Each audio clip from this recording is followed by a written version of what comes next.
Ahoy! I'm the comic book hunter, also known as just Hunter, Hello there, I'm History of the Flash, but you could call me JD. and welcome to Hero Story episode 107. Welcome.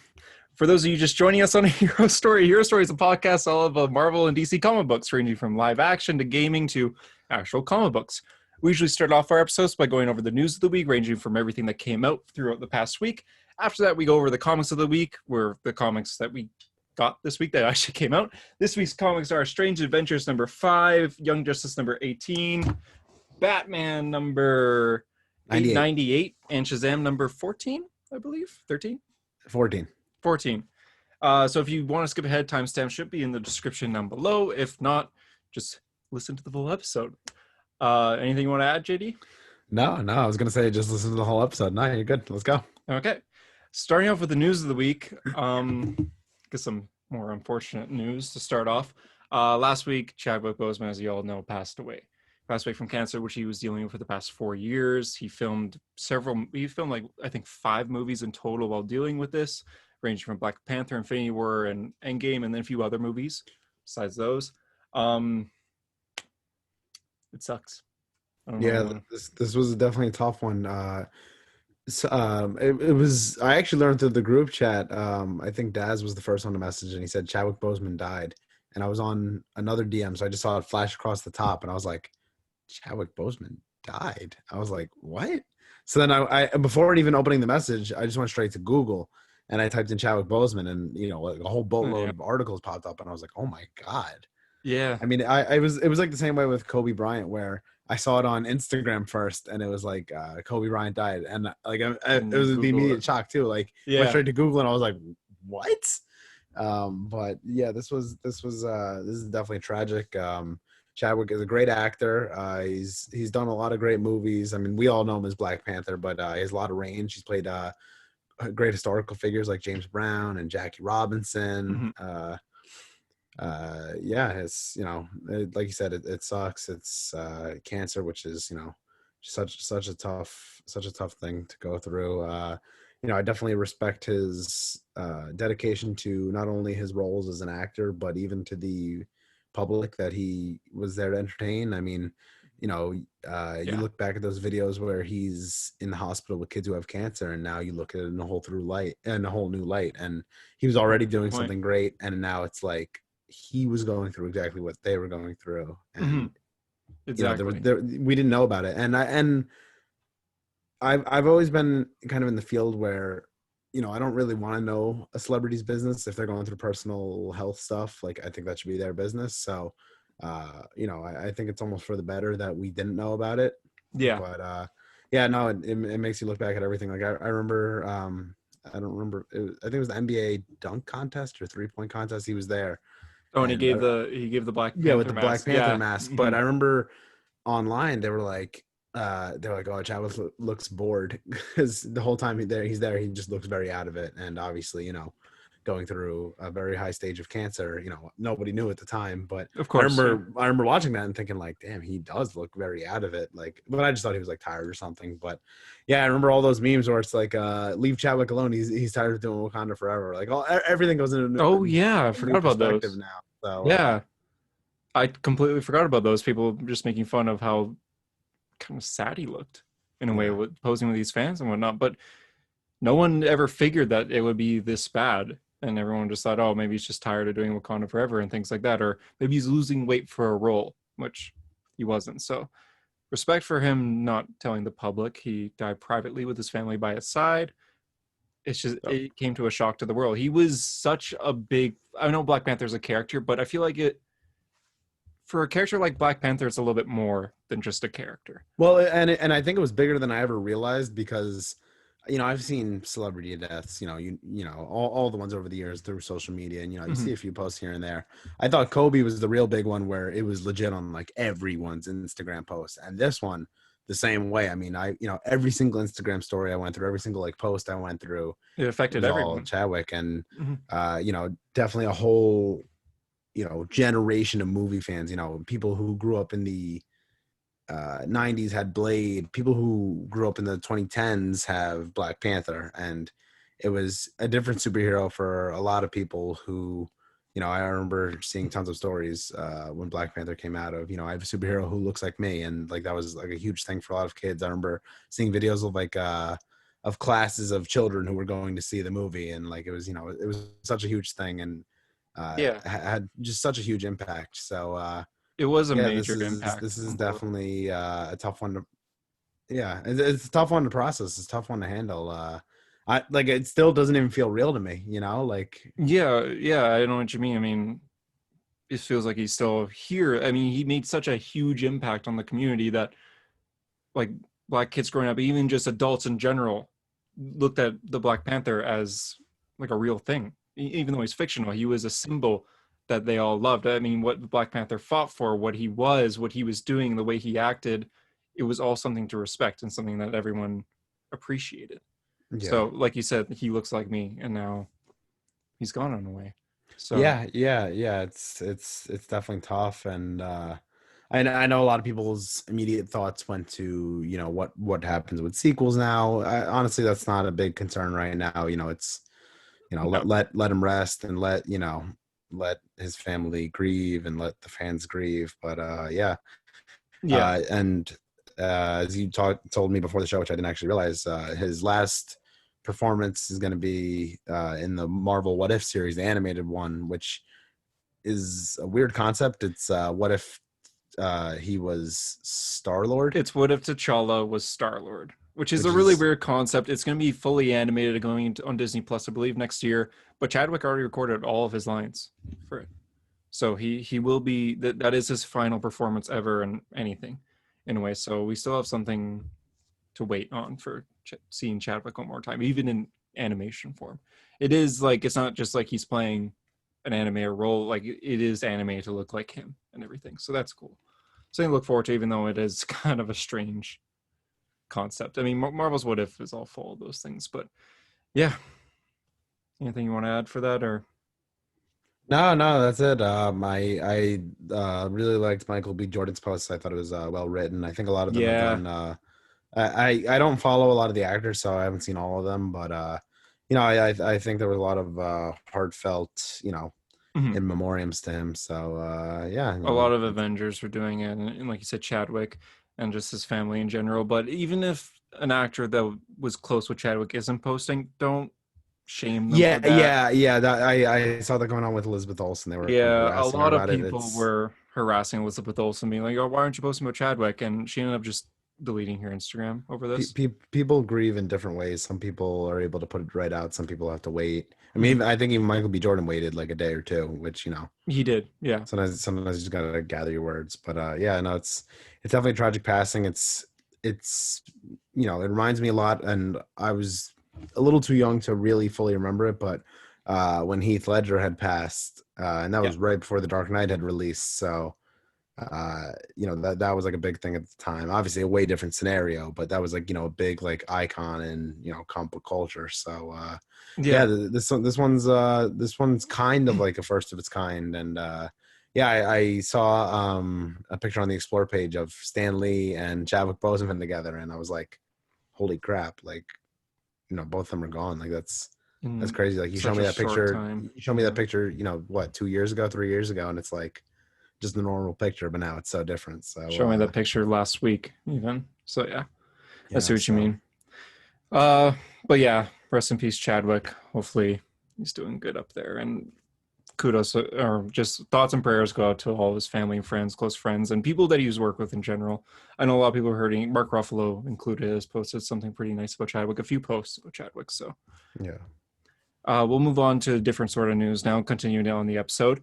Thor Love and Thunder is actually starting to film already, or starting to film, I believe, this week. Natalie Portman has flown out to Australia to begin filming as of now. So I thought this movie was coming out way down the line. I know it was supposed to come out, I think, next year, but due to COVID, I was expecting this movie to start filming like winter next year. But no, Natalie Portman's already ready to go. She's ready to pick up the hammer. I've been reading a lot of Mighty Thor lately, getting ready for this movie. So getting ready for disappointment if it's like Ragnarok. But I've been enjoying it. So hopefully it ends up being better than Ragnarok, which it's no secret that I'm not the greatest fan of. I don't think JD is either. Same here. Mhm. Not exactly my fantasy. Yeah, I really don't have high expectations for Love and Thunder. I just, man, if like I remember the director said that, oh, you thought Ragnarok was crazy. This is 100 times more crazy than Oh, Ragnarok, and I'm like, he also says shut up. something like it's like we gave a 6-year-old a dart to throw on all of his ideas and he threw it on all of them or something like that. I'm like, I'm gonna pretend I didn't read that. Yeah, or when there's a terrible Taiki quote where it's like he read one issue of a Thor comic and is like, "Oh, I hate the way they talk in this. This isn't for me," and Oh never looked at a Thor comic no, again. no. Okay, so Mighty Thor, Jane Foster, when she lifts the hammer, she talks like Thor. So she says the thous and she talks in like Shakespearean kind of way, like Thor does in the comics. Thor, Not in the MCU, buddy. yeah, well, he did a little bit in Thor 1. Just a little bit. But in this, like in the comics, Thor's always talked in this Norse mythology Shakespearean way. And he's going to be doing that in Marvel's Avengers game, which I'm like, thank God. But Jane Foster is an American citizen, so she doesn't talk like that. But when she lifts the hammer, she actually does end up talking like that, even though her thoughts are the same. Like she goes to say the, and the word thou comes out. It's just the way Mjolnir works. It kind of twists with your tongue a little bit. And I kind of like that idea. It was a cool concept to kind of help with her identity as well, because Jane Foster as Thor, she wears a mask. She doesn't want people to know she's Jane Foster. So I was hoping that would come into the movie, but I don't think it will now. I wouldn't hold my breath on that one. Yeah, we'll have to wait and I see. gotta send you that Taiki quote. It was literally like, yeah, I read one issue of the Thor comics, like not even like a run, a volume. I read one issue, and I'm like, yeah, I don't like the way they talk. This ain't for me. I mean, he, he must have read something with Hela because Hela attitude is very accurate. They just made her like Loki and Thor's sister, half sister, instead of Loki's. Like she's Daughter. supposed to be with Loki. Yeah, it was just weird. But anyways, moving on from that disappointment, hopefully not disappointment news.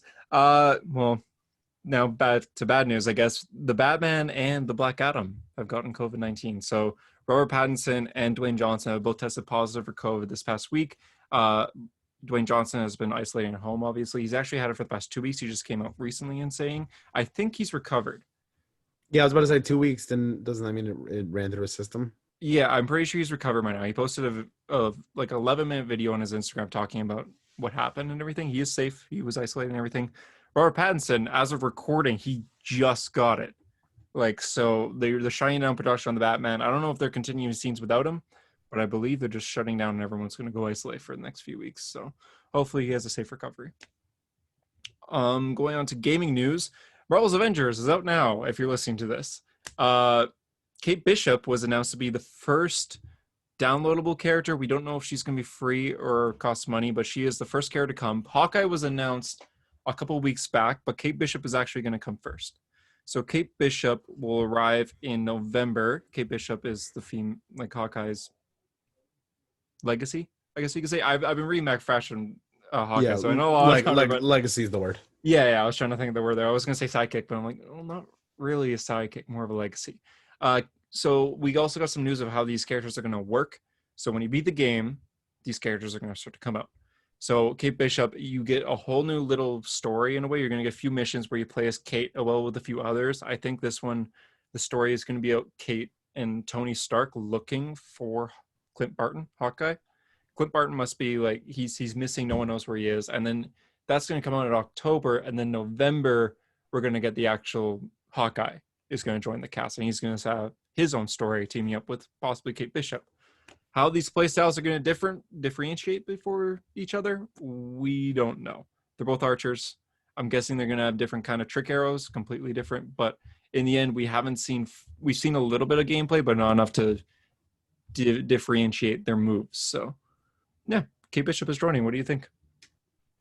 Um, sadly, admittedly, have never read Matt Fraction's Hawkeye, so I have Boo. not experienced full Kate Bishop. I know. Tyler Comic Boy is going to be very mad at me, Mhm. but I do plan to read it. Don't get me wrong. But anyway, yeah, no, this is. I mean, that's cool. I think it's going to be a fun character to play as, and yeah, Yeah. I don't have too much to say about it. Black Panther is also confirmed to be coming. He was supposedly, I mean, not confirmed, but supposedly going to be announced at this recent war table that happened a few days ago. But they, due to Chadwick's death, they decided to postpone it. But they did announce that Black Panther is 100% coming to the game. We just don't necessarily know when. So yeah, more DLC. It's looking like these DLC characters are going to come every month since Kate Bishop is coming November, Hawkeye coming in the next month, I guess October, November, and then Black Panther likely December. Spider-Man for PlayStation players is coming 2021. We don't know exactly when, but yeah, I guess we'll have to wait and see.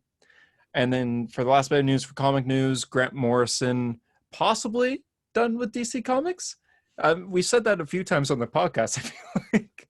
Yeah, so someone asked Liam Sharp about something about Green Lantern on Twitter, and we know Green Lantern's ending soon, thank God.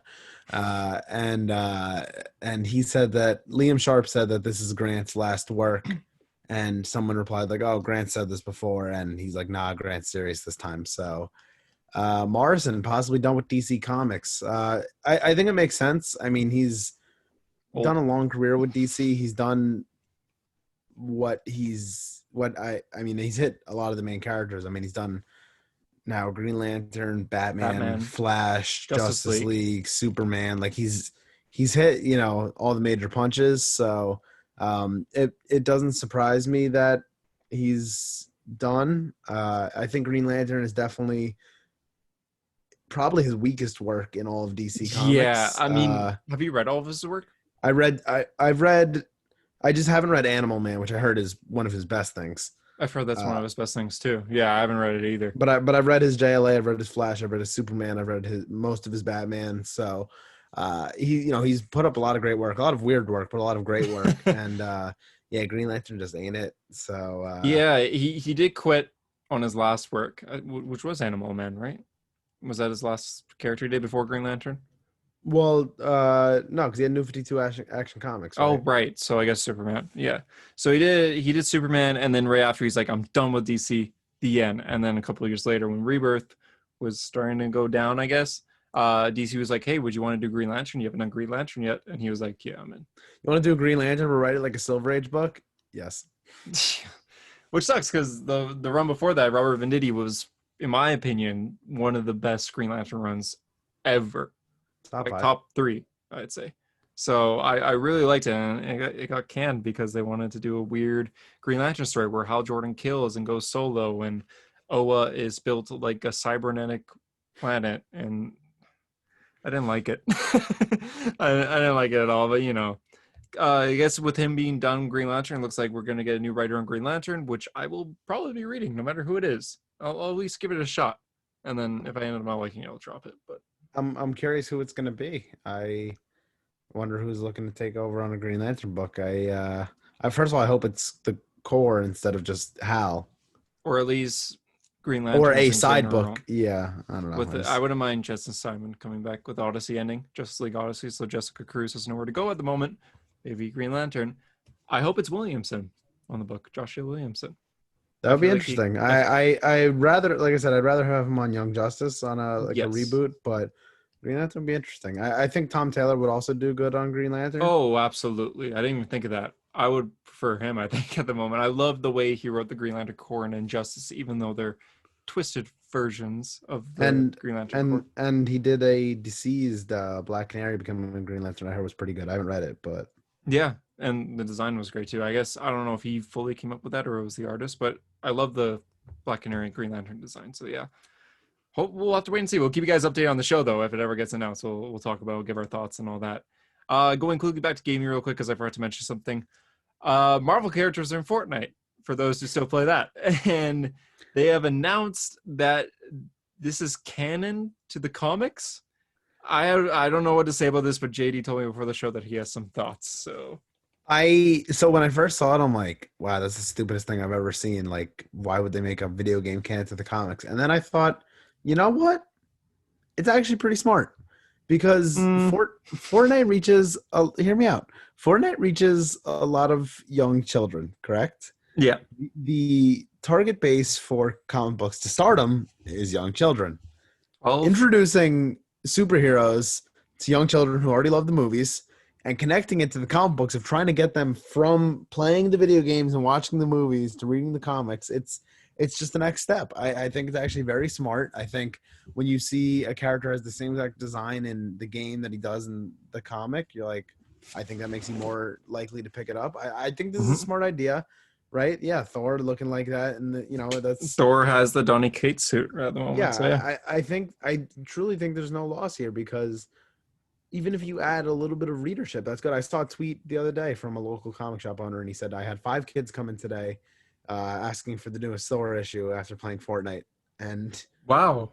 yeah, Wow. that's just one story to one local comic shop. And that So local comic shop is just telling them we're sold out because Donny Cates' store sells out day one everywhere. well, because ends up going for hundreds of dollars, because he likes anything Donny Cates touches turns to gold. But Yeah. but yeah, so I think this is a good thing. Hmm. I don't like to be a gatekeeper when it comes to comics. I think everyone Oh, is yeah. welcome into the comic book, world. And, there's things that, you and I look back at from our childhood that it's like, this made me want to get into comics, right? So Yeah. if some kid, 10 years down the line is like, I played Fortnite at 9 and I played as Thor, and now I want to get into Thor, all the merrier.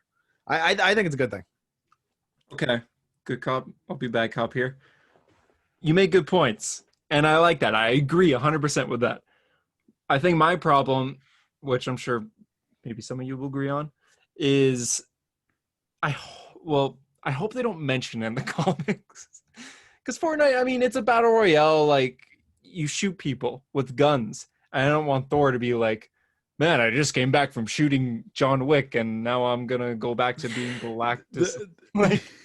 The- there was a great post on Instagram where it was someone took like a that MCU account that like does like the confirmed I forget, accurate MCU, that account. Oh yeah, yeah, Someone did that where it was like confirmed in the comics, Thor has killed Christian Bale's Batman with an AR yeah. because of Fortnite. I thought that was funny, but no, and I understand what you mean. Like, you don't want it mentioned, like, It's a very like cartoony do style. thou remember when I was in the battle royale? Yeah, yeah. That's actually going to be written, I guarantee, because that's probably going to happen. It's like same with some characters like Wolverine and Storm, I believe, are in it. Are we going to say Hickman's going to be writing like, "Oh, hey, bub, I just got back from shooting some kids on." Like, it's different when you have it reference like in Endgame when Thor was playing Fortnite in Endgame. That's a little different than having him actually in Fortnite. I mean, it's just a little different. So I understand that bringing a new audience into comics, new kids reading comics. I got into superhero comics when I was around 11, 12-ish. So I totally get it. And I like that. I like that it's bringing a new audience in. I like that the comic shop owner had to tell kids that he sold out of Thor, probably. But I just hope it doesn't go into the current comic story. I wouldn't worry too much about it. I don't think it's like, like Marvel editorials cracking down. Like, if you don't mention Fortnite at least 3 times in an issue, you're fired. Like Yeah. I think honestly, like it's fine. I think it's just more of, hey, how can we get a new base in the comics? That's always the goal of comic companies, of how can Yeah. we bring in new readership without Mhm. pissing off old readership. So I don't think it's too big a deal. I think it's fine. And if it gets that many more kids in the comics, all the merrier. How to get new readership without pissing off old readership is literally what DC's been struggling to do for 10 years. New 52, pissing off old readership. Yeah, and Rebirth possibly pissing off new readership, being a little confused. Who's this guy named Max Mercury? Like, they didn't really explain who he was, but we all knew who he was because we Me read the breaking through comics. the wall, explaining the whole history of the Zen Master of Speed. Basically. But that's the news of the week. Now, welcome to a certain time of the podcast where we talk about the comics of the week. First, something that we never remember, but now I am. Cover of the week and pick of the week. Oh, cover of the week. Strange Adventures is beautiful. I got Yep. the Mitch Jared's cover, and the Mhm. back is awesome too. Yeah. As for Agreed. my pick of the week, I gotta go with Shazam 14. I thought it was a very interesting story, and Okay. I enjoyed it a lot. I give my pick of the week Batman. The worst cover of the week ever. Stop. I don't like how comics are still using the speech bubble on the cover. Because this is Harley Quinn saying, "Punchline, I'm going to change your name to Knockout." What? You That's you you bad. you got to add more of the Margot Robbie Brooklyn accent on that. Yeah, that she sometimes has. I'm gonna change your name To knock to out. Knockout. Oh, it's terrible. But I love the issue in general. Well, which one do you want to start with this week? Do you want to do Batman to start with? Yeah, so Okay. Batman Part 4 of the Joker War. Out of 6 parts, I believe. Out of 6 parts, that sounds Okay. right because I think it ends on 100. Yeah, so that makes sense. 6 parts. So we're almost there. We're getting through. It's actually not bad. I've been enjoying Joker War. As cliche as it's been, I've been enjoying it, especially this issue. I thought this was the best issue that Tinian, however you pronounce his name, is written. I think this is his Now he's best. never gonna appear on the show. Yeah, sorry. This is his best written work, I would say, in general. This was so good. I thought Yeah, Harley Quinn was actually written good as a hero for once. I'm actually accepting it. I thought Batman's trippy dream with Alfred was beautiful. And Jorge Jimenez, his art throughout the whole book is fantastic. Brilliant artist. horrifying punchline. Well, except for the horrifying punchline part, where she has the Yeah, big eye. yeah. No, I thought this issue was very well written. I will agree with you on the punchline and Harley stuff. I actually said that since Punchline has been introduced, I think they've actually been writing Harley better. And I think Punchline is written pretty well as well. I think a lot of people don't like her because of the overhype, and I totally agree with that. Where like, why is her first appearance worth so much money? But Is it at the still same, worth so much money? I oh, thought. it's worth stupid money. First of all, can we just talk about for a minute why are comic collectors the way they are? I consider myself a little bit of a collector, not much, right? I would say I'm a pretty big collector myself. With the CGC comics in the background, but Yeah, the amount of modern issues that go for stupid money for a first appearance of someone that may not even last, I'm forever mind boggled by it. And the one that probably takes me the most is the Batman Who Laughs. The value that I saw on a Batman Who Laughs 9.8, which is the perfect rating, CGC, $710. And why came did it out 2 years ago. Yeah, 2 years ago. and why did it get a boost? Really no reason other than that the Robin King first appeared and people were like, "Oh, that kind of reminds me of Batman Who Laughs. Take my money." And now it's just blowing up even bigger. I don't get it. And maybe I'm just jealous because I wish I owned it single issue so I could Yeah, why? I can't believe flip you it. don't. I wish I did. I Can you believe I read so many issues of Teen Titans and I don't even own the one that's worth the grail? Yeah, because I own it and I didn't even realize it was the Batman Labs. I was just reading it because at the time I was I not necessarily enjoying Teen Titans. Just I was reading Teen Titans at the time. I hope you're taking care of that issue and keep treating it nice and getting ready to get it slabbed because It's you bag and could flip board. you could flip that for a nice profit and buy a comic of your choice, an old comic of your choice. I'll wait a little bit as the hype is slowly rising from it. So I'll wait for now. But yeah, I just looked it up. Hell's Horizon issue 3 is the first appearance of Punchline. It's Batman 89 is the first cameo, Hell's Horizon 3 is the first full, which if you have both is I like do. the nice set. I only have Batman 89. I have Uh both. And right now, a 9.8 officially on GoCollect.com is going for $150. So that's what it is officially worth. Some people might ask for more. Some people might ask for less. But officially, it's around 150. And it's this issue came out, I want to say 2 months ago. Maybe less. no 89. No, that came out more than 2 months ago because Batman's a bi-weekly book. No, Bi-weekly. it's been a few months now, but So still, less than a it's year. very recent, less than a year. So, Yeah, I should say. but It's just it's it's funny. it's it's so frustrating to me. But anyway, I think Punchline is with all the hype removed. I still think is a pretty enjoyable character because I kind of like I'm the reverse of Harley Quinn's origin, where I actually just wanted to be in the life. Like I wasn't trying to change the Joker. I just wanted to be with the Joker. And I don't know. It's a little cliche. Maybe her smoking her vape in her dorm room is a little cliche, but Yeah, it's very edgy. so edgy. I thought Harley was written really well on this, not only because like she's courageous, she's fighting Punchline, she's explaining Punchline like, hey, you're making a mistake here. She's being serious, but also before Punchline even shows up and she's trying to take care of Batman who was knocked out unconscious tripping.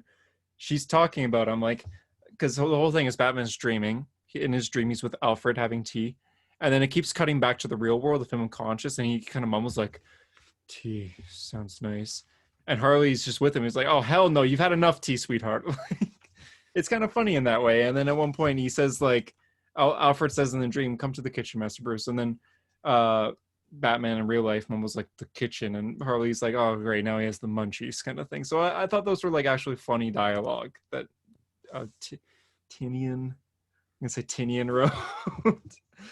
So yeah, I just in general, even the dream with Alfred, I thought was really, really well done.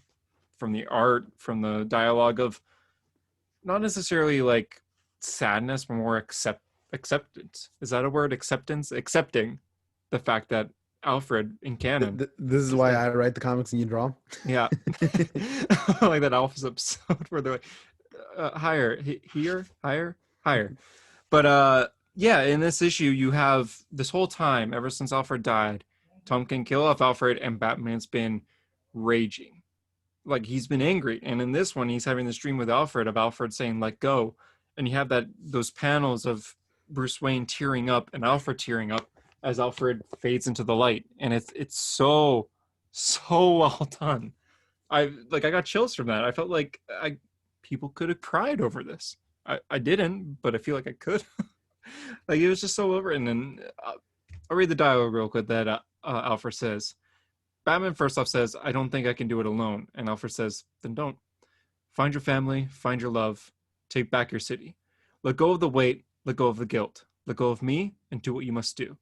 Be the impossible man who saves all the families on their way home from the theater." Batman says, "If I wake up with my mind intact, I won't hear your voice anymore. I don't know what I could do without you." Alfred says, "My boy, this is you doing without me.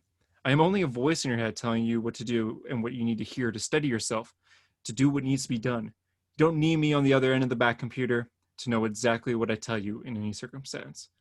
So wake up, my boy. Tell the city who you are." And they both begin to cry, and he fades to light. And then Batman wakes up. And then he says, "I'm Batman." So it's really well done. I read that page twice. This is the third time I'm reading it because I just thought that is so well written.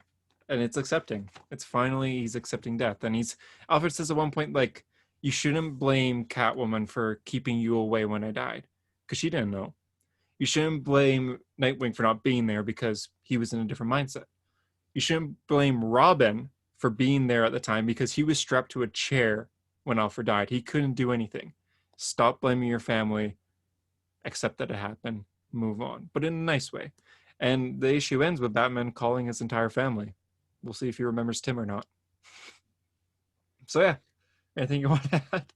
Yeah, no, it was good. I like the reveal of when Batman wakes up and drops on Punchline, even just the Batman written within the Cape. cape. I thought that was a really nice touch. And Mm-hmm. I thought it was a pretty nice issue.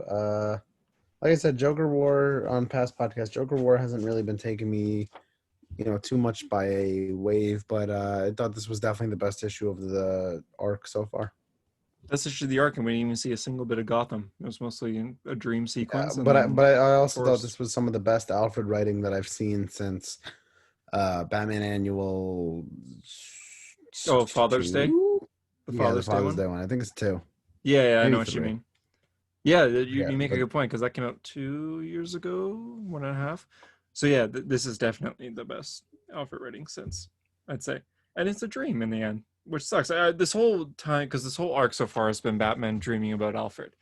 And I had hoped that maybe at the end, Alfred will come back. I know that will get rid of his death and everything like that. It'll make his death look meaningless. I don't care.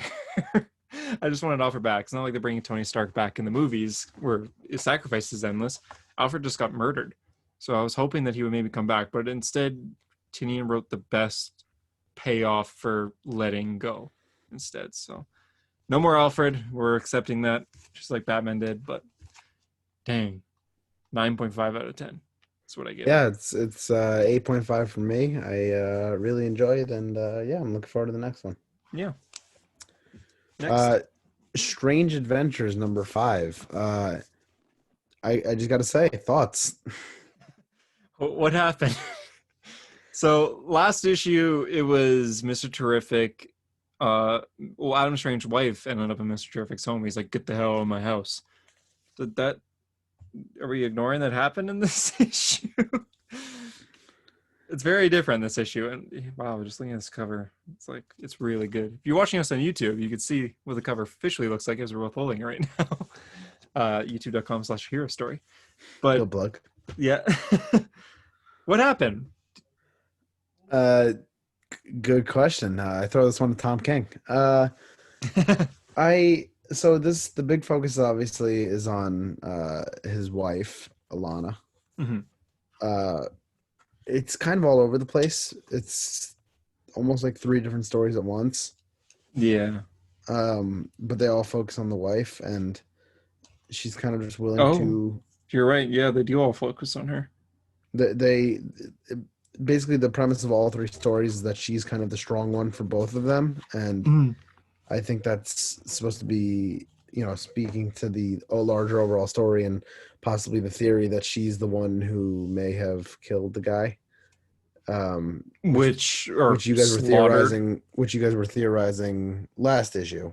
Yeah, yeah. I guess I forgot you weren't there for that episode, but yeah, let's look for hidden Tom Kings in this issue. So I guess we could go over the three stories. Was it three or was it two?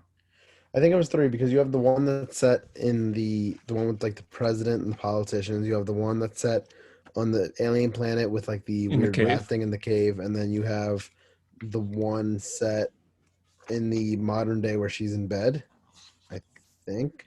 Unless that's the same one as the political one. That is the same one as the political one, yeah. Oh, okay. So then it's two stories set at once. The stuff where it's the political stuff is kind of her, like she calls out uh the chairman, and when he's talking on the stand, and basically she, again, like I said, she's being the strong one in the situation, which is, like I said, I think it's going to be played big into the rest of the story. And then when they're on the alien planet, she's the one that's like strong for both of them, and she's willing to do whatever it takes, and even puts like the rat blood under her eyes to like show she means business. So, Yeah. but yeah, it shows that like she's, I don't know, like that's like the main takeaway that I got from the story is that She's she's strong and smart, which also makes her a little dangerous. dangerous because we kind of. So I guess for those who didn't hear last time, we kind of think she's the villain. Do you agree with that? I think it is a safe assumption. I think that that's kind of what they're alluding to. I still kind of feel like the carpet's going to be taken away from underneath us, because I feel like you can like kill off the wife like that, and then all of a sudden, you know what I mean? Like I think Oh, then we don't know who it is. that's what I'm saying. Like with Adam Strange, with a lack of history and a lack of fan base, I think there's a lot of freedom of what to do with this character, and I feel like Tom King's just going to take the rug out from everybody and really, really change up the story. Definitely. It's possible. I still kind of feel like she is the villain in the end. The whole story is there was a possible massacre and no one knows who did it. Adam Strange is the lead suspect. People think Adam Strange killed all these people. Um, we think that his wife did it, but Adam and his wife are both saying nobody did it. So it's not real kind of thing. So we don't know for sure. That's the whole thing. It's a mystery comic in a way. So we're trying to figure out like the plan before it ends. Trying to figure out the twist before it ends. And kudos to Tom King for not giving it fully away. I mean, we think it's the wife, but like you said, he could just pull it out from under the rug. We don't know for sure. I feel like this issue didn't give too much information though. It showed, hey, Alana's strong. A lot of focus on Alana, but Well, not I no think this is going to be evidence. an issue that going back, if it is revealed to be Alana, these are kind of going to be the signs of it. And I think there's certain things that we're going to look back at within the dialogue, kind of like how Mr. Miracle was giving hints along the way. I think this issue was a big hint issue. We just don't know it yet. Yeah, I guess right off the bat, you don't see Mr. Miracle eat, but you see Alana eating like a rat Not from the Mr. Miracle, back. Adam Strange. Or so yeah, sorry, my bad. You don't see Adam eat when they're basically stuck in a cave for about a month, and they have to eat these rats. You never see Adam do it, but you always see Alana with like blood on her lips, and like she's eating the rat from the back raw, and she's doing it to survive, of course, but it's also a bit savage. and you never see Adam do. You see Adam drink, but that's about it. So she's a bad guy because she eats to survive. That's my theory. But yeah, it's kind of hard to tell for now. I don't really know. Anything else you want to add? Yeah, no, I'm like I feel this way after like it's I feel bad for the listeners of the podcast because I really wish there was a better way to represent like my thoughts on Strange Adventures, but a lot of it really just depends on how the rest of the book goes. And like I look back at Mr. Miracle and I read it in trade, not single issue. But if I would have read it in single issue, I would have been kind of at a loss for words after every issue because I wouldn't have really known what to say. You don't really get to see the whole story come together until it comes together. So I think That it's the same way with Strange Adventures. that being said, I feel like Mr. Miracle wasn't as confusing as this. Mr. Miracle going through, you understand that here's this character Scott Free. He is depressed. He's attempted suicide, and he's forced to fight in this war. That's the plot. He's being forced to do things that he doesn't want to do. With this, it's kind of like it's a mystery. So Mr. Miracle wasn't too much as a mystery. The ending made everything make sense, but it still had a story that it was following. This one seems like it's kind of going all over the place, and feels like more issues give more questions than answers. So hard to So it's tell. like the TV show Lost. I used to tell my mom about the show Lost that for every question you get answered, you end up with three more questions. Mhm. So that's kind of how this book feels. Yeah. Superheroes are just needy celebrities in capes, was the quote that they put on the back of each issue, which is an interesting quote. Doesn't really answer much. So, Strange Adventures, what do you rate it? Question mark out of 10, as I do every week. Question mark, 0 question mark out of 10. I have no idea. Batman. I feel like I'm enjoying it. The art's really good, and it's a well-made book. I want to get it all. Yeah, I want to read. I mean, this is part 5 of 12, so next issue will be halfway. I feel like these issues are coming out fairly quick, though. Like, what, that was a 2.5 week, 2, 3 week wait, something like that. No, I think that was a month. It's a fast month. But yeah, I'm looking forward to the next one. I am enjoying this. It's just I don't really know what's going on. It's kind of like Tenet. Those who saw it, you enjoy it, but you have no idea what's happening. You want to do Shazam next? It's prime time. Superboy Uh, Prime is here. We've been waiting. Superboy Prime. Now, Superboy Prime is essentially Jeff Johns' baby because he has crafted the character up from pretty much existence. I mean, his first appearance is like in the 80s because technically he's a different character, but Jeff has pretty much written every single appearance of Superboy Prime Mhm. and kind of shaped him through Infinite Crisis and some other books that Jeff's done over the years. So Yeah, uh, it's Jeff John's strongest character, I would say. it's it's certainly fitting that his return comes in a Jeff book. Mhm. That would have missed Green Lantern run as well. But anyway, he's in Shazam. He escaped from the Magic Lands, as did the Monster Society. As we left off in last issue, Mr. Mind is in Billy Batson's dad's body, and Billy's trying to get him out by he like shrunk down to go inside his mind to go fight Mr. Mind. Yeah. Meanwhile, the Monster Society is fighting the Shazamily, and Black Adam has shown up, and now Prime is there. So So it's a maybe you do clusterfuck in front of the a Shazamily household. yeah, big time. For those who don't know Superboy Prime, you want to do a little rundown of who he is? Superboy Prime is the Superboy from another universe. Our From universe, right? well, he Was that gets retcon? transported to our universe, but he's I think originally from Earth 2. Oh man, I'm gonna get corrected so hard on this, but at least my recollection, he's from Earth 2, where it's like the older Superman from Crisis on Infinite Earths and Infinite Crisis, and uh, he betrays the older Superman and goes further with the evil plot in Infinite Crisis, and he just wants more and more power, and he wants to be like better than Superman, but he doesn't want to represent Superman, but he still wears the S to kind of like show the power. Yeah, Uh, but yeah, he's killed like Superboy, and yeah, he's a bad mofo.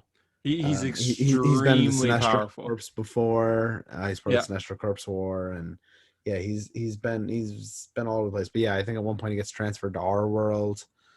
And he's like It's insulted by our world, and then he ends up going back to the regular DC universe, and he kind of his personality is very childish in a way. Like he's kind of like a kid whose parents always let him win in a way. So he gets and I frustrated easily, but that's his character. yeah. He's a frustrated guy that he enjoys killing in a way, and he hasn't been around since before Flashpoint. I feel like he's been around in Flashpoint or like New 52, but I could be wrong. I feel like he appeared in I something, I can't remember him appearing in something else. but it's been pretty much 10 years. I feel like I could be wrong. I feel like he appeared in New 52, but I could be completely wrong about that.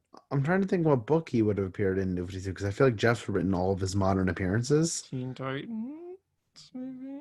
Oh man, I don't know. I'm gonna look it up in the meantime, but Okay, yeah. So basically, like he's a character that doesn't appear often, but when he does appear, oh, like it's prime time, which means people are gonna be beaten here. It takes a lot to beat this guy. I think his last, well, maybe not his last appearance, since Shady's looking it up, but it took like a few different flashes to take him out at one point, and they didn't even take him out; they just took him away. Basically, they threw him in the Speed Force.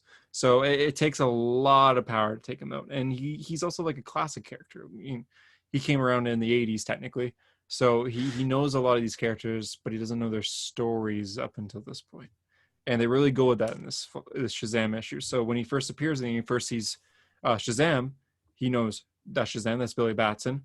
Or sorry, he doesn't say it. He says that's Billy Batson, that's Captain Marvel. And they name drop Captain Marvel here too. He doesn't say Shazam. He calls Shazam Captain Marvel, which was Shazam's original name. He calls Mary Marvel because that's who she is. And then he goes to Darla and he says like something Marvel because he doesn't know Darla. He doesn't know these Eugene. He doesn't know these other characters. He knows Freddy as Captain Marvel Jr., who he's not called that anymore. Mary as Miss Marvel, and Shazam as Captain Marvel, and Black Adam. Those are the only characters he knows. He doesn't know anyone else in the Shazam family. He doesn't know any other person that wear the colors and the lightning bolt. So when he comes to this modern time around, he doesn't really know these kids, but he doesn't care. He fights them anyways. He like slaps Darla across the street right off the bat. So he's ready to fight, and he really shows his power here, especially because the only way to take him out is Black Adam and Billy having to work together. so I've got his last appearance before this being Teen Titans Volume 3, number 100 from October 2011, which is the series finale of Teen Titans 2003. So, Oh, okay. I was close. so I guess Teen Titans. yeah, Teen Titans 2011. So you got it right. No New 52 appearances, and then he appears in Shazam. So I didn't realize it's been over 10 years, Mm-hmm. or not over, but it's been right around at Close. the decade mark. I'm sort of surprised. I feel like It he's looks like it when feels like he's appeared before.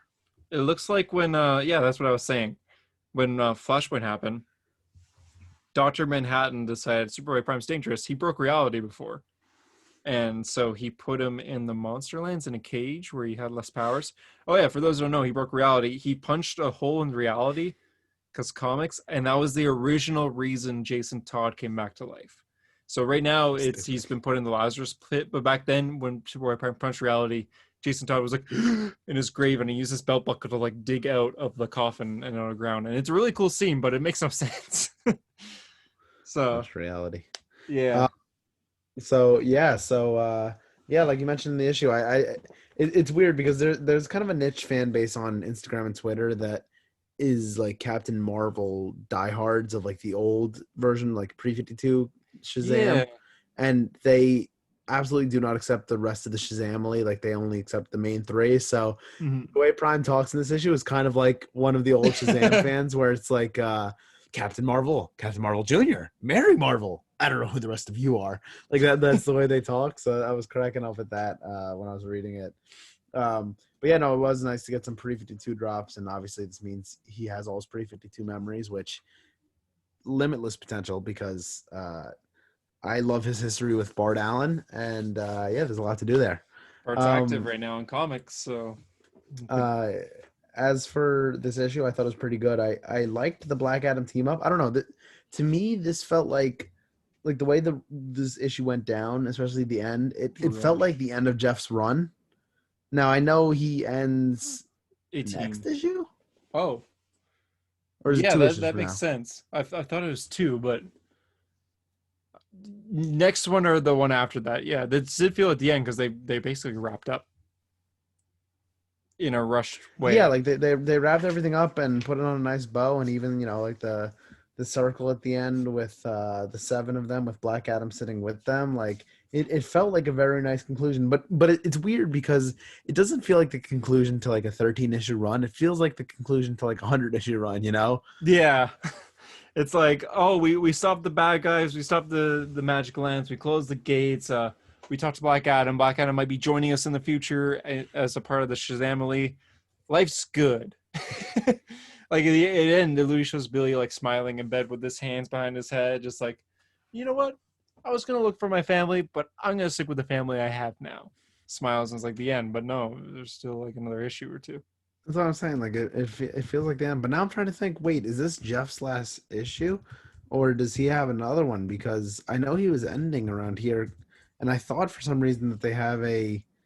Uh, yeah. Okay. So this was Jeff's last issue because Shazam 15 is written by Jeff Loveness, who did one of the filler issues.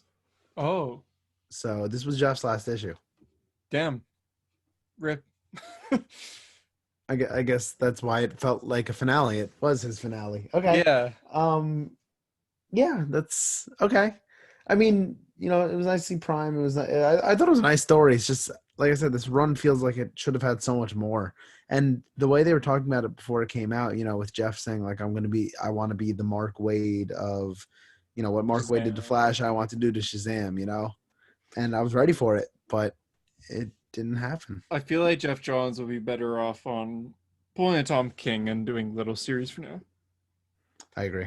I love Doomsday Clock, and it's just it seems like he's so busy. Like I love Doomsday Clock. I'm loving Three Jokers so far, and those are both small stories that Jeff is writing and slash written. So when he said he's going to be doing an ongoing again after 4 years of him not doing one, it was like, oh, the King's back. Like Jeff Johns is back. But he only did it for like a couple issues, and then he's like, "All right, see ya." And we don't know what he's working on next, but we know we still have these two more issues of Three Jokers to come out. But Yeah. thanks for Jeff Johns. I mean, there's a possible relaunch happening, but Well, and remember when we talked to Scott Collins, he said that him and Jeff were doing a pitch for something that they've wanted to do for quite some time. Nothing has ever right come of that, but yet nothing yet. hasn't. I mean, but that's the way I feel. I have a lot of hope for the January solicitations. I know December comes first, but I feel like January we're gonna get something big. So Yeah, I guess we'll have to see. But yeah, this issue felt pretty nice. I'm curious how Prime is going to fit into metal now because I know he's going to be in death metal. right, I was gonna mention that. So he was kind of written here. So Scott Snyder, who's writing Death Metal, actually talked to Jeff Johns saying, "Hey, can I use Superboy Prime in Death Metal? I know he's your character, but I have some good ideas for him." Pitched it to Jeff. Jeff said, "For sure. Here's what I'm doing with Shazam. Here's the Shazam script. Read that. Just make sure it goes off from there." So this issue ended with the Shazam League being able to knock out Superboy Prime by having Black Adam and Shazam saying Shazam at the same time. Black Adam just about dying because of that, but Shazam was able to revive him. But that That knocks that was Super. a really nice moment, by the way, when he's like dying and he says like Batman might not have agreed what I did, but I saved him. Like I thought that Mhm. was a really nice moment Yeah, because basically when Black Adam says Shazam, he turns to dust. He has like a few seconds before he turns to because he's dust. very old.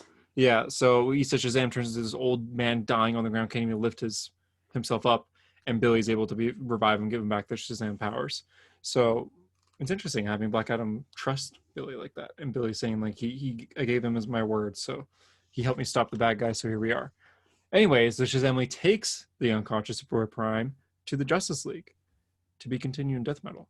So I was expecting like Superboy Prime to maybe like be overwhelmed by all the Shazamily and run away, and then he'd appear somewhere in Death Metal. But it looks like he's in the Hall of Justice at the moment. We'll Yeah. have to wait and see what happens. I'm nervous, a little nervous, but we'll have to wait and see. It's so powerful, and I'm glad to have him back. I'm glad it's finally prime time. A lot of people have thought that he was coming so many times when he wasn't.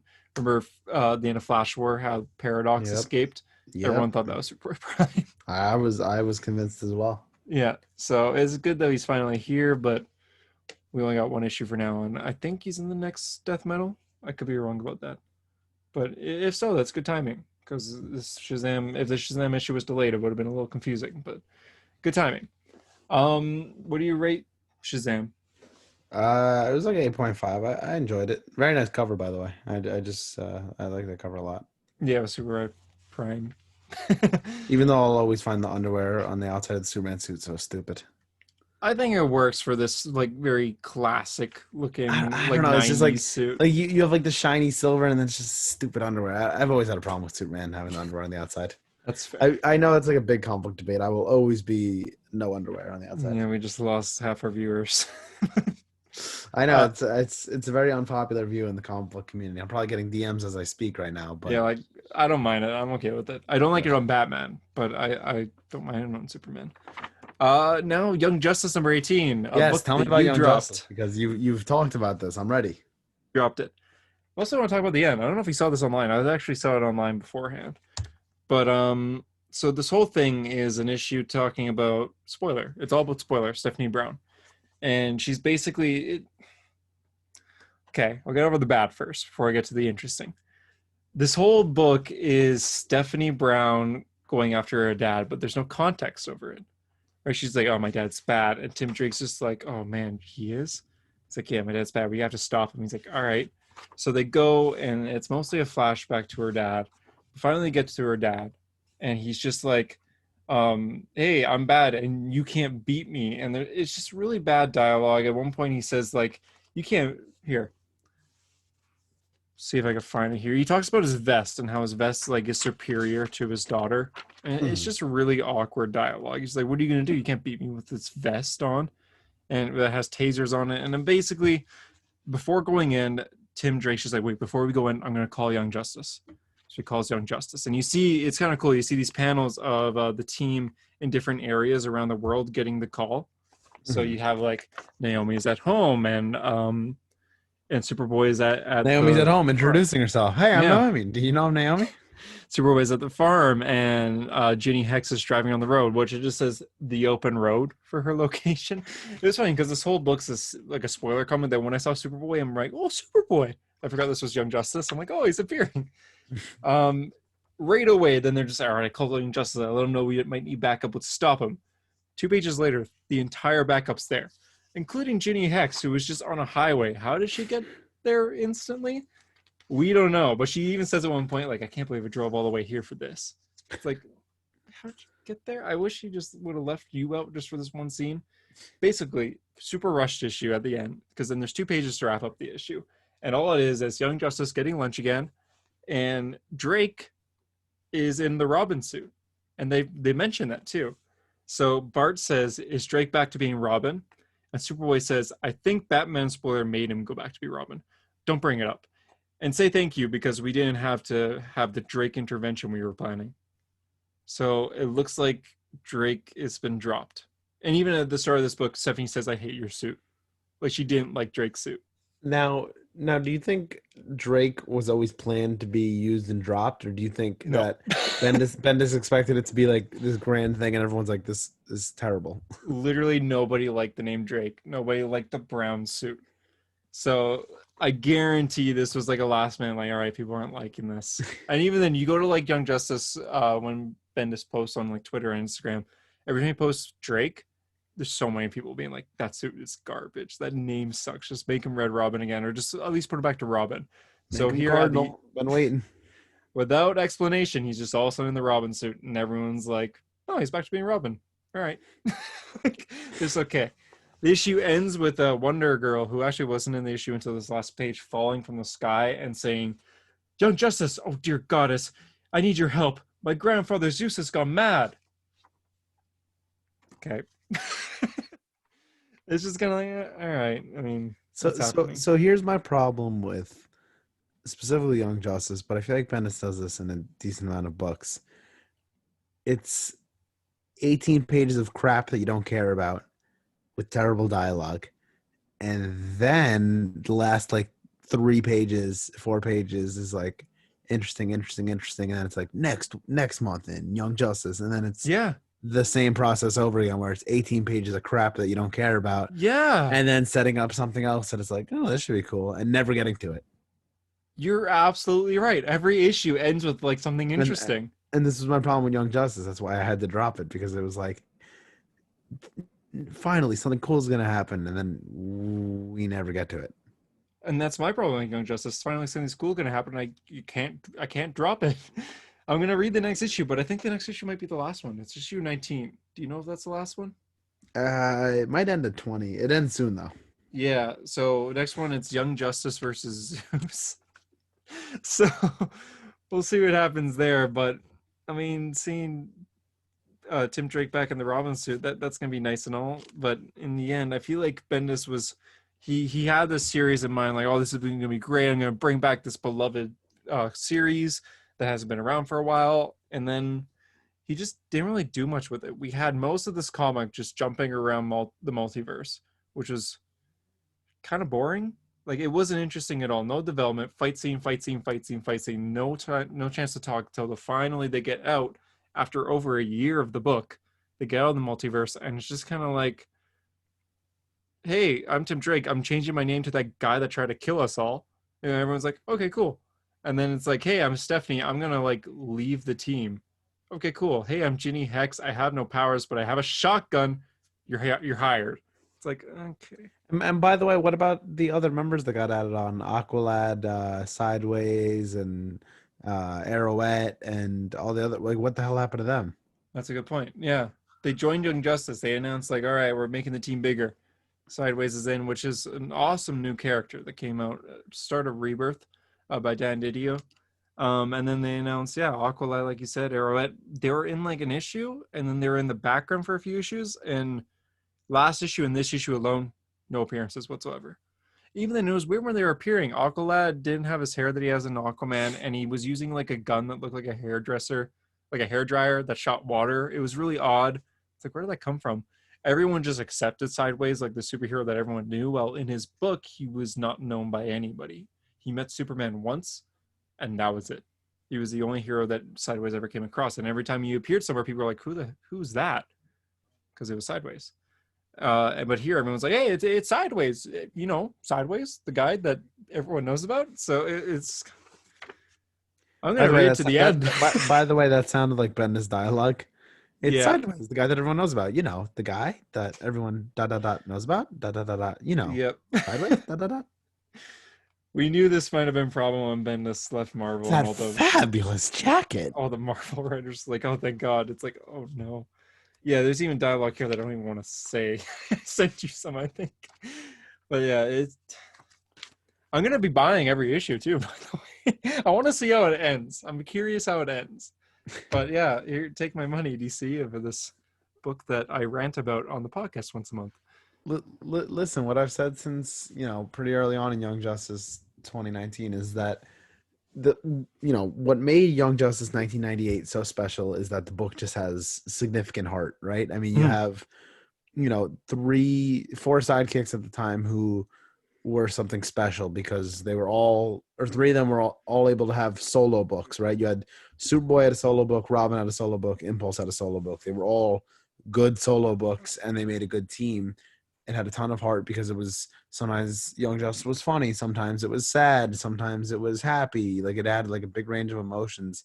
The book had so much heart. Peter David, Todd Knock, they were putting some of their best work out there, and they were making it something special. The current run does not have that feel. Your main worry in the current run is, when are we going to get to the plot, or when is the dialogue going to be acceptable? Not where's the heart. Like, there's no heart with it. And that goes to the age-old problem that comics had before Marvel fully developed, which is fight scene, fight scene, fight scene, no conversation, no time to develop besides, look out, watch out, boom, bang, pow, which is going back to in the early days before we were born, before most of our listeners, I'm sure, probably all our listeners are born. Before Marvel was fully developed, it was all fight scene, fight scene, fight scene. That's what comics were. They were disposable entertainment to see people punch. And then Stan Lee made the Fantastic Four because he wanted characters to talk and have development, relationships, family, marriage. We should probably say that Jack Kirby did a lot of the Jack Kirby, sorry, yeah, Jack Kirby and Stan Lee. They came up together. Jack Kirby and Stan Lee, they came up together.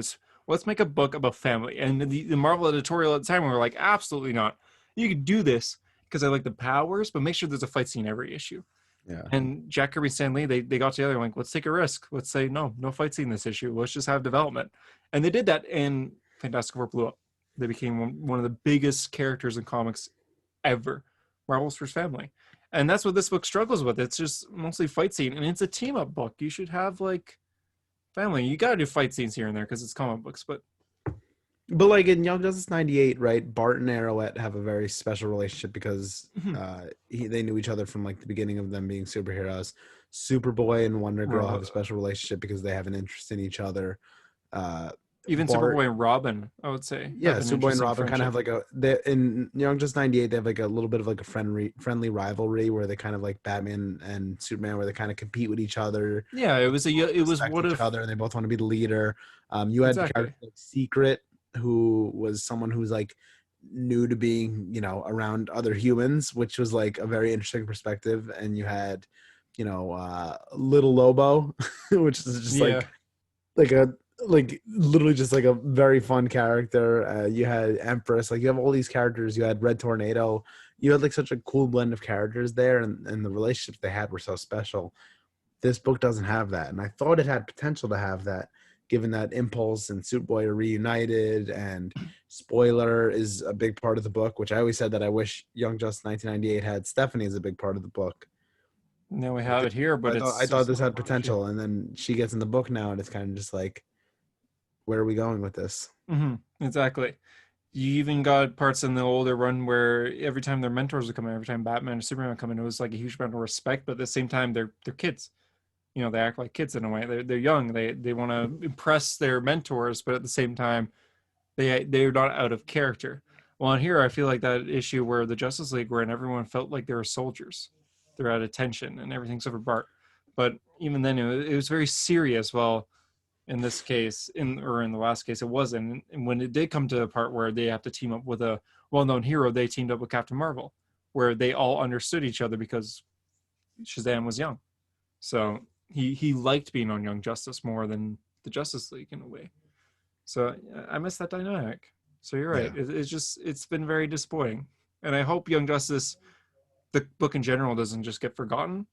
I worry that it will, because they're going to be like, oh, this was a failed experiment to bring Young Justice back, and they're going to bury it again. Just give it a different team. That's all. Like not like I'm fine with having these characters back.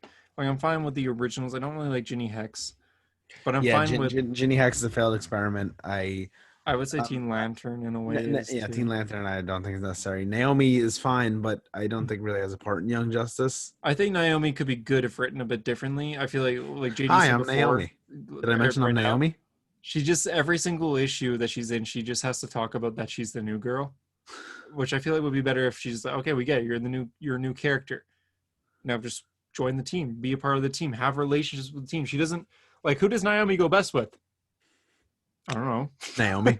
Yeah, she doesn't say anything. Like, I mean, she's just there. She always has their curfew line and her introduction and her, I don't know, guys, I'm kind of new to this. Yeah, I totally agree. Instead of adding Ginny Hex and Teen Lantern, I'd rather have had Spoiler and Arrowette as the main characters, you know, that were added in, because I think those are both already introduced characters who are actually good. And if you want to take more young sidekicks, add Sideways, add Aqualad, add, you know, whoever else. I would even say add Sideways, but don't add Aqualad. I think Aqualad's fine on his own, and if he were to be on a team, I liked him better on Teen Titans. But then or add someone from the Shazamily, you know, it'd be cool to have like Freddy on the team or something like that. That would be awesome. I would love that. Or even if you want to give more development to other characters, I'd like Eugene or Pedro or Darla. Add one of the characters that we haven't seen get any development outside the Shazam books. Because then throughout the years, that character will become their own thing instead of being stuck beside Billy Batson all the time. Man, that would be awesome. That's what I'm saying. Young Justice is one of the titles that is special because of the potential that it has to really build the youth of DC, and it's unfortunate that it's not being used to its full potential. DC has so many fantastic young characters, and I love Marvel. I love Kate Bishop. I love a lot of the young characters, but Young Avengers just doesn't have the type of teamwork that Young Justice could have. when you have Robin, when you have like all these, you name a big character, likely they have a legacy that could be on Young Justice. Yep. And even if they don't, they might even fit on the team as a mentor, like Red Tornado was, or Black Canary was in the anime TV show, like training them to fight, as well as being a therapist. Shazam, or any person that Shazam like could fit on this team very well. I feel like as the powerhouse next to Superboy. So we're just disappointing ourselves talking here. This is why I always go back and read the old '98 run, because I know it can't disappoint me. Well, see you next month. Listen. You got the trade shelf now. The Young Justice trades. Yeah. It's a beauty to have on your shelf. So How I many recommend them. trades is it? There's 4 right now. The 5th one's on the way, which the 5th will complete the series. Is it actually on the way? Yes, it comes out in October or November, and like right around the corner. yeah, it's very close to coming out, and so it'll be 5 trades, completes the entire Young Justice 1998 run. It's a beautiful run. It's in my top 10 runs of all time DC Comics. Like I said, it's a very special run to me, and it's beautiful. Okay. And the trades are really nice too. I own the first 4, and they're glossy pages. They're well collected. They're great material. It's good stuff. I'm a big advocate for those trades, and I would get them before they go out of print for anyone looking to get some good trades. Young Justice. Again, looking to get some good series too. I mean, this run that JD is talking about here was actually it's what inspired the anime show. It's what a lot of episodes of the anime show are based on, too. Yeah, I mean it's like, different. Aqualad is the main character, and this is a Miss Martian, while they're not in the book. But yeah, there's definitely some elements they take from Young Justice 98. But yeah, I've always said that it's unfortunate the comic gets kind of overshadowed by the show, but like the comic is so good. Yeah, I think it's become one of those runs that not enough people have read, and like it's characters that we're all familiar with that like just work great together. Like I said, Impulse, Superboy, Robin. That's a great trinity to start out with, and then you add Wonder Girl and Arrowette into the mix. I think they're both great characters in their own right, and yeah, it's a really good book. All right. I guess that's where we'll end today's episode. Yeah, that was this has been a hero story. So if you're listening on iTunes, we appreciate a 5-star review. If you're listening anywhere else, we appreciate a follow/subscribe. If you've been checking us out on YouTube, thank you for that. I was actually watching us on YouTube the other day. Did I mention that to you? Oh, that's weird. No. I was because I wanted to see how it came out. Like what we're doing the whole time. How many times I drink water and how many times I scratch my face. All that good stuff. And okay. And I decided to turn on the closed captioning because I know that for the hearing impaired, they are using closed captioning. It's actually not bad, the closed captioning. Like I took out the earbuds just to check out like what it would be like, and it's not bad. Like reading what we say. Some words don't translate the best. Like we'll say like dark side, and it like actually translates to dark side. But some of them are terrible. Like I remember one we said on YouTube, one episode we said Eobard, like reverse flash, and auto corrected like of the chicken. Yeah. Eobard doesn't translate the best, I guess. Yeah. You get the idea.